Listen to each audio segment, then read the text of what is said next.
우리 찬양합니다. 약할 때 강함 되시네 나의 보배가 되신 주, 주 나의 모든 것.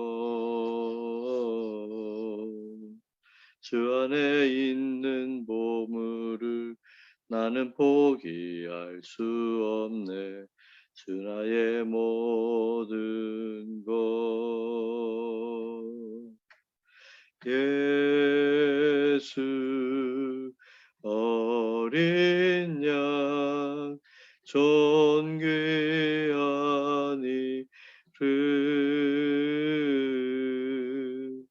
예수 어린 양 존귀한 이름 십자가 죄 사하셨네 주님의 이름 찬양해 주 나의 모든 것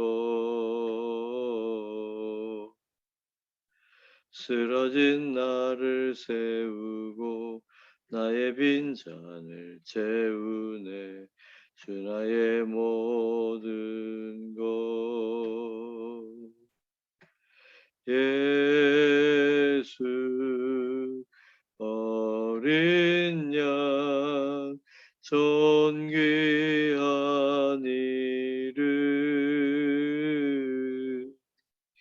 예수 어린 양 존귀한 이름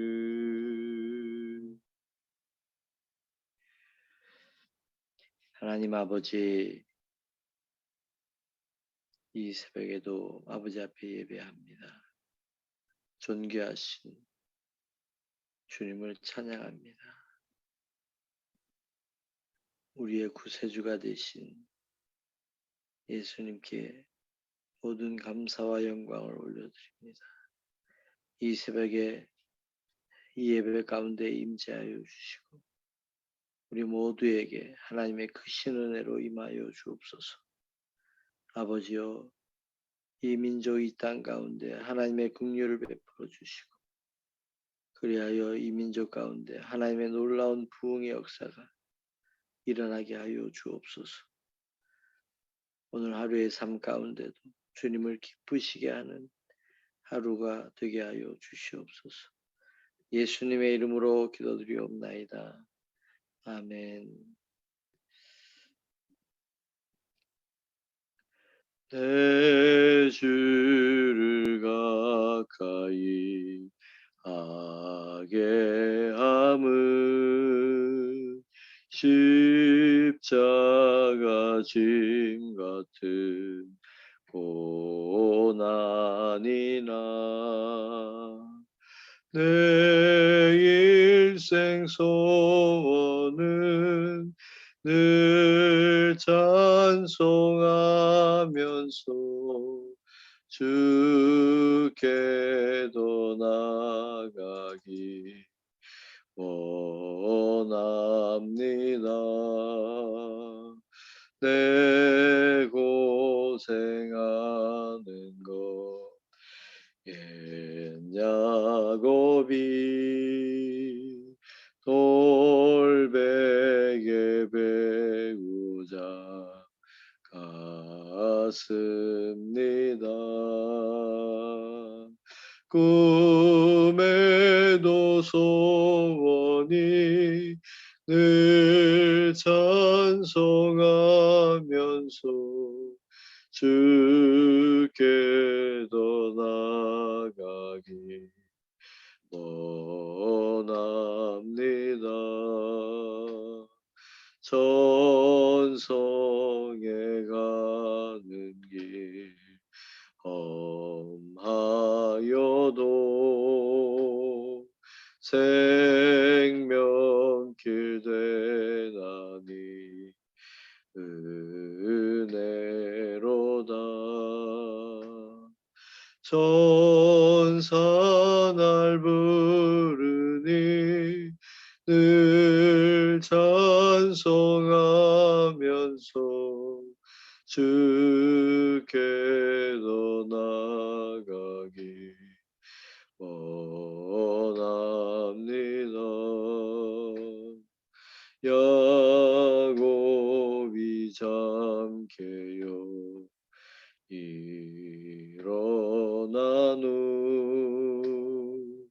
돌단을 쌓은 것 본받아서 숨질 때 되도록 늘 찬송하면서 주께로 나가기 원합니다. 아멘.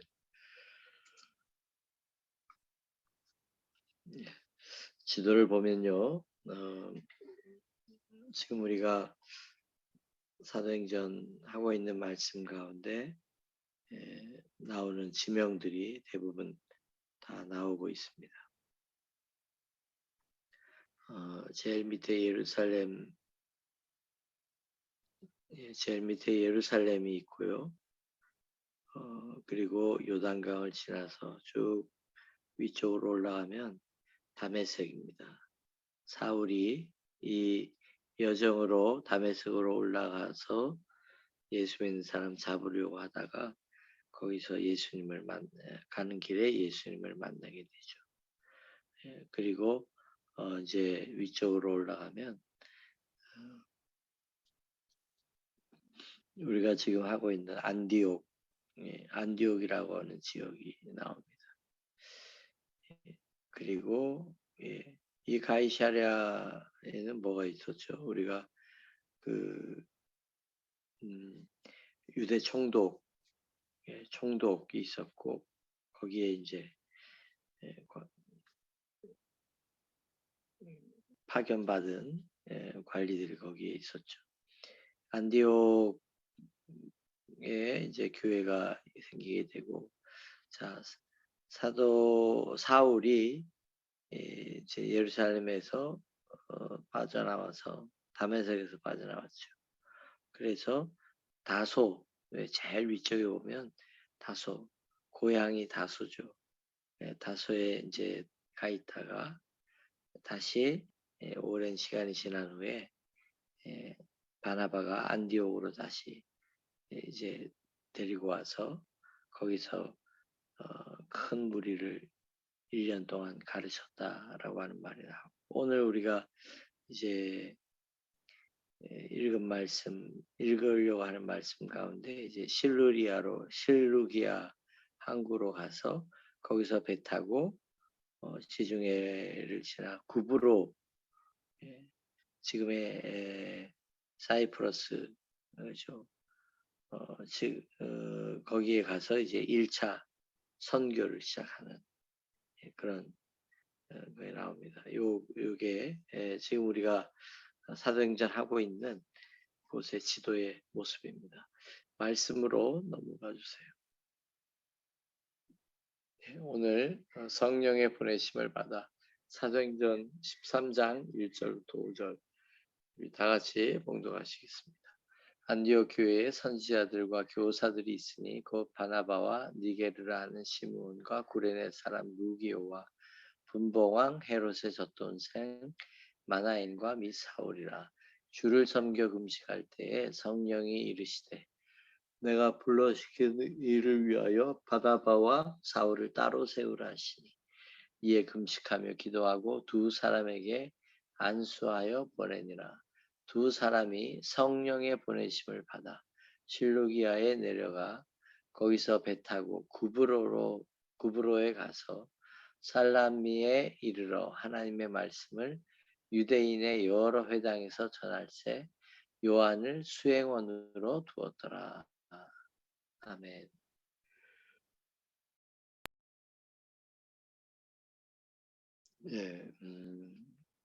안디옥 교회에 선지자들과 교사들이 있었다라고 하는 말씀으로 시작을 합니다. 우선 여기 나오는 인물을 이야기하기 전에 안디옥 교회에 선지자들과 교사들이 있었다라고 이렇게 표현했다고 하는 것은 그 당시에 에, 교회는 사역에 따라 명칭을 나누었고 사역에 따른 봉사와 섬김이 사실은 직분보다 더 중요하게 여긴 것이다라고 하는 것을 우리가 알 수 있습니다. 사역에 따라 명칭을 나눈 거죠. 선지자들이 있었고 그다음에 거기 교사들이 있었고 가르치는 자들이 있었다는 거죠. 오늘 교회도 사역에 따른 그런 조직, 사역에 따른 그렇게 가는 것이 사실은 맞아요. 또 많은 교회들이 또 그렇게 시도를 하고 있기도 합니다. 저희들도 이런 사역에 대한 그런 부분들이 분명해지면 그렇게 더 확고하게 가는 것이 더 교회가 교회다워지고 하나님의 일을 감당하기에 더 좋은 것 같습니다. 초대교회는 사역에 따라 사역을 더 중요시 여겼어요. 그래서 고린도전서에 보면 여러 사역에 대한 이야기들이 나오고 있습니다. 은사, 각자 하나님이 주신 은사에 따라서 예언하는 은사도 있고 병 고치는 은사도 있고 가르치는 은사도 있고 그래서 그런 은사에 따라서 하나님의 사역을 감당하는 그런 모습들을 볼 수 있습니다. 여기 5명의 사역자들을 간단하게 보면 제일 처음에 바나바 안디옥 교회를 어떻게 보면 굳건하게 세운 사람이죠. 예루살렘에서 파송을 받아서 안디옥의 이방인들도 하나님을 믿는다고 하는데 한번 가서 상황 파악을 좀 해달라. 그래서 가서 보니까 정말 하나님의 은혜가 있는 것을 보고 기뻐하고 그래서 거기에서 이제 사울을 데리고 와서 같이 1년 동안 큰 무리를 가르쳤던 이 바나바가 바로 아까 1차 전도 여행지였던 구브로 사이프러스의 태생입니다. 거기가 고향입니다. 그리고 그는 레위 사람이었습니다. 사도행전 4장에 보면 바나바는 레위 지파 사람이에요. 그러니까 말씀으로 굉장히 훈련을 받고 그런 사람입니다.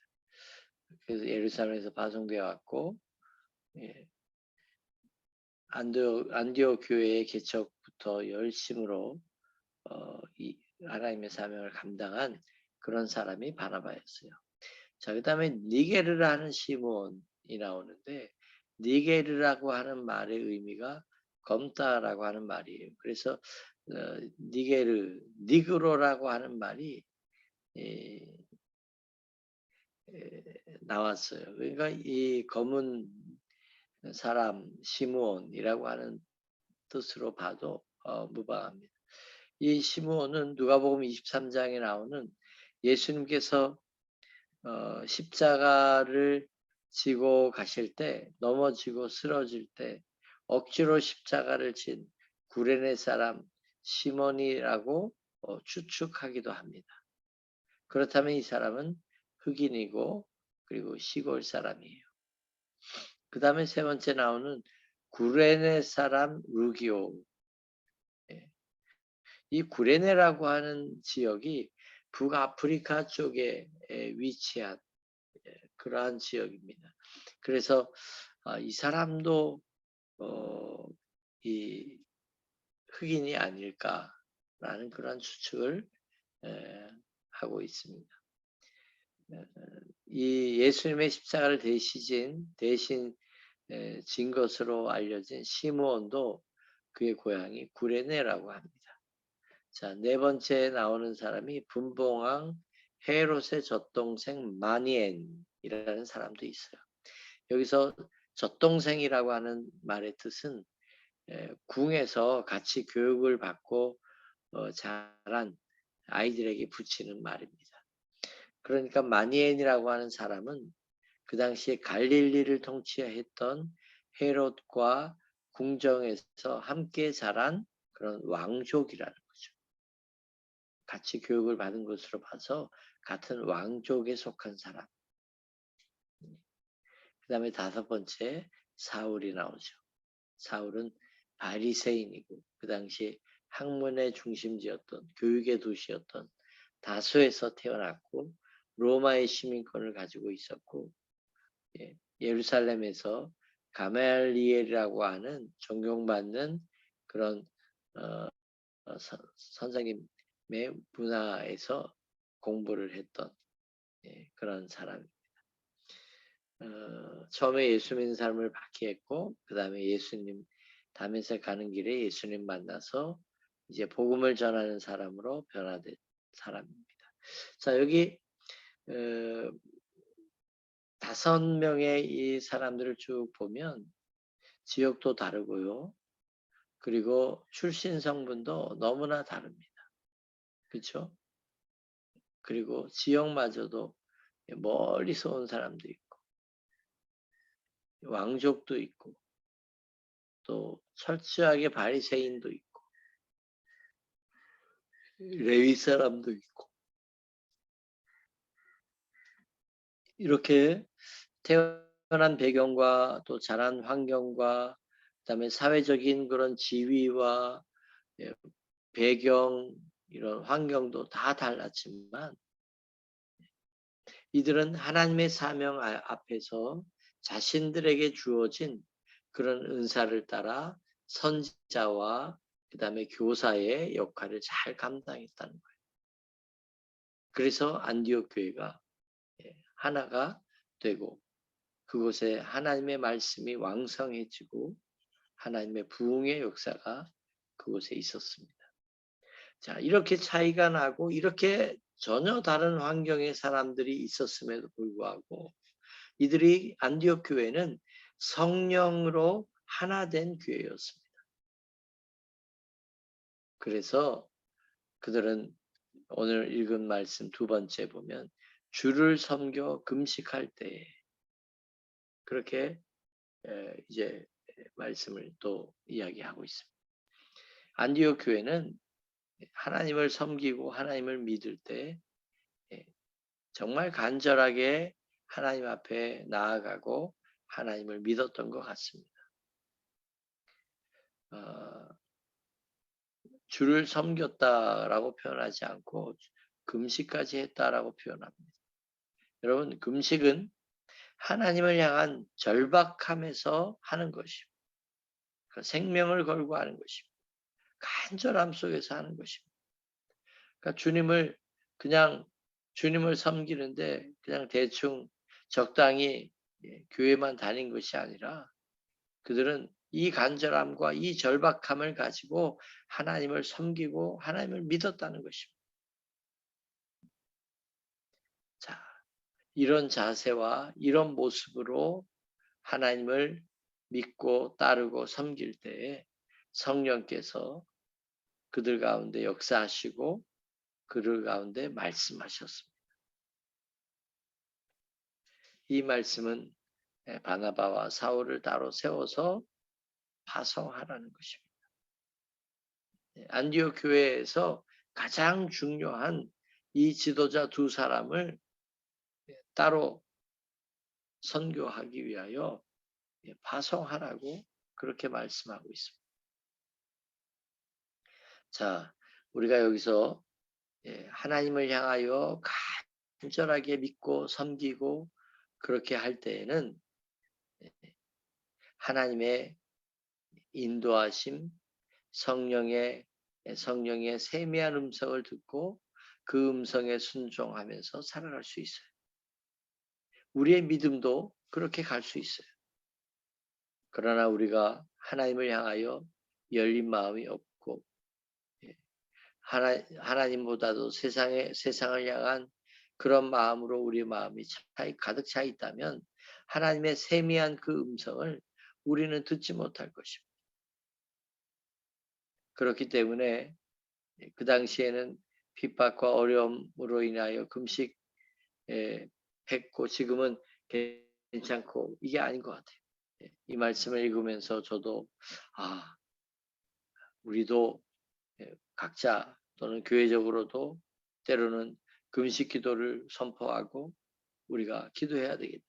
지금 스리랑카를 보면 우리가 기도할 때 예, 금식하면서 우리가 기도해야 될 때가 아닌가 이런 생각이 제 마음에 자꾸 듭니다. 여러분도 각자 기회가 되면 하루에 한 끼라도 또 때로는 하루 이틀 더 길게라도 하나님 앞에 간절함을 가지고 금식하면서 나라와 민족과 가정과 교회를 위하여 기도하면 참 좋겠다라는 생각을 하게 됩니다. 세 번째, 성령께서 성령의 보내심을 받았다라는 말씀이 있습니다. 자, 성령께서 일러 주셔서 따로 세워서 파송하게 되고 두 사람이 성령의 보내심을 받아서 이제 실리기아로 갔고 거기서 배 타고 구브로로 내려갔습니다. 자, 여기에 보면 유대인의 회당에서 여러 회당에서 하나님의 복음을 전합니다. 요한을 수행원으로 두었다. 자, 하나님의 복음은 이 복음의 역사를 보면 성령께서 주도하십니다. 사도 바울이 원래는 이 소아시아 지방 쪽으로 가려고 했어요. 지금의 중동을 거쳐서 인도 쪽으로 오게 되는 것이 소아시아 지방 쪽의 루트였어요. 그런데 성령의 하나님이 그 길을 막으십니다. 그리고 마게도니아, 지금의 유럽 쪽으로 와서 우리를 도우라. 마게도니아 사람이 그런 꿈을 꾸고 사도 바울은 유럽 쪽으로 방향을 바꾸게 됩니다. 복음의 역사가 왜 중요하냐? 복음의 역사, 복음의 방향 이것이 세계의 역사가 바뀌기 때문에 그렇습니다. 단순히 복음이 전해지는 그것으로 끝나는 게 아닙니다. 복음이 가는 곳마다 그 민족이 변화되었어요. 그 나라가 변화되어서 세계의 역사가 바뀌었어요. 세계를 주도하는 것으로 바뀌게 됩니다. 그래서 영적인 부흥이 있는 곳에 경제적인 부흥도 있고 사회적인 부흥이 있고 변화가 있고 그래서 그 민족이 부흥되는 거예요. 자, 성령의 역사하심으로 주도가 일어납니다. 우리나라도요. 120, 30년 전에 선교사가 들어오고 처음에 쇄국 정책으로 핍박을 하고 순교자가 있고 유교와 불교로 똘똘 뭉쳐져 있는 우리 민족에 성령의 부흥이 일어나기 시작했어요. 사람들이 회개하기 시작하면서 교회 오는 사람들마다 회개하고 자신의 삶을 회개하면서 변화되고 그렇게 되었습니다. 그 성령의 부흥으로 말미암아 그 불씨가 우리나라 전국에 퍼지고 우리나라의 변화가 되기 시작했습니다. 사람들이 변화되고 바뀌면서 우리나라에도 경제적인 부흥도 일어나고 이게 함께 가요. 먼저 영적인 부흥이 일어나고 그 다음에 경제적인 부흥, 사회적인 부흥이 같이 또 일어나게 됩니다. 자, 안디옥 교회는 이방을 향하여 본격적으로 복음을 전하기 시작한 그러한 교회였다라고 하는 것입니다. 성령께서 역사하심으로 말미암아 그 음성에 따르고 순종하여 그렇게 바나바와 사울을 선교사로 파송을 합니다. 그들이 선교사로 파송할 때 또다시 금식하면서 안수하고 기도하여 그렇게 선교 사역을 떠나 가는 곳마다 유대인의 회당에서 복음을 전합니다. 디아스포라, 그들은 유대인들은 로마의 식민자에 오랜 역사 동안 여러 곳에 여러 나라에 흩어져 있습니다. 보통 20나라 이상 그들은 흩어져 있습니다. 그리고 가는 곳마다 그들은 디아스포라를 세워요. 회당을 세워요. 가는 곳마다 그렇게 세웁니다. 그래서 그들은 회당 중심으로 그들의 믿음을 지키고, 그리고 자손들에게도 이 믿음을 자신들이 가지고 있었던 하나님의 말씀과 그들이 가지고 있었던 관습, 절기, 이런 것을 회당 중심으로 다 가르칩니다. 오랜 역사 동안 유대교가 이렇게 했기 때문에 오늘날 어디에 가든지 그들은 유대인으로서의 삶을 살아갑니다. 저는 이 말씀을 생각하면서 우리 한국 사람들이 이스라엘을 닮았다고 하는 것이, 우리 한국 사람들도 가는 곳마다 교회를 세웁니다. 가는 곳마다 교회를 시작합니다. 스리랑카에도 2개, 또 내공부까지 하면 3개, 또 캔디에도 한 군데 또 있고, 가는 곳마다 우리가 이렇게 모여요. 이 은혜가 우리 하나님이 우리 대한민국에 주신 은혜입니다. 인원이 많던 적던 간에 주일날이면 믿는 사람끼리 모여서 예배하는 민족이 바로 우리 한국 사람들이. 그리고 그 교회를 중심으로 미국에도 보면 한글 학교를 다 또 운영을 하고, 그래서 우리 자손들이 말도 잘 잊어버리지 않도록 또 새롭게 배울 수 있도록 그렇게 하고 신앙을 가르칩니다. 마치 유대인의 회당 중심으로 그렇게 했던 것과 거의 똑같이 그렇게 우리 한국 사람들도 합니다. 자, 이제 말씀을 마치려 합니다. 안디옥 교회, 처음으로 선교를 시작한 이 교회는 주님을 섬길 때 정말 최선을 다해서 금식하면서 간절함으로 그렇게 절박함 속에 하나님을 섬기고 했기 때문에 그들은 성령의 충만함으로 또 선교사를 파송하고 하나님의 인도하심과 뜻 가운데 그대로 순종하면서 선교하는, 첫 번째로 선교하는 그런 귀한 교회로 그렇게 쓰임받게 되었다는 것을 우리가 기억하고, 우리 이 새벽에 함께 우리도 하나님을 섬길 때 대충 하나님을 섬기는 게 아니라 최선을 다해서 하나님을 섬기게 도와달라고, 성령의 음성 가운데 오늘도 우리가 순종하면서 살아가게 도와달라고 기도하는 오늘 하루가 되시기를 간절히 축원합니다. 기도하겠습니다. 좋으신 하나님, 오늘 주신 말씀 앞에 우리가 함께 간절함으로 나아가기 원합니다. 주를 섬길 때 금식하며 섬겼던 안디옥 교회의 모습 속에서 아버지, 우리가 도전받습니다. 우리의 믿음이 새롭게 되고 우리도 하나님을 섬길 때 이 간절함으로 하나님을 섬기게 하여 주시옵소서. 성령께서 지금도 교회에게 말씀하는 그 음성을 저도 듣고 우리 모든 식구들이 들을 수 있도록 도와주시며, 그리하여 그 음성에 순종하며 나아갈 때 하나님의 기쁘신 뜻을 다 이루어 드리게 하여 주시옵소서. 인본주의와 세속주의를 물리쳐 주시고 오직 하나님의 영에 이끌리는 신본주의자들이 다 되게 하여 주시옵소서. 오늘 하루의 삶도 맡겨드리며 예수님의 이름으로 기도드리옵나이다. 아멘.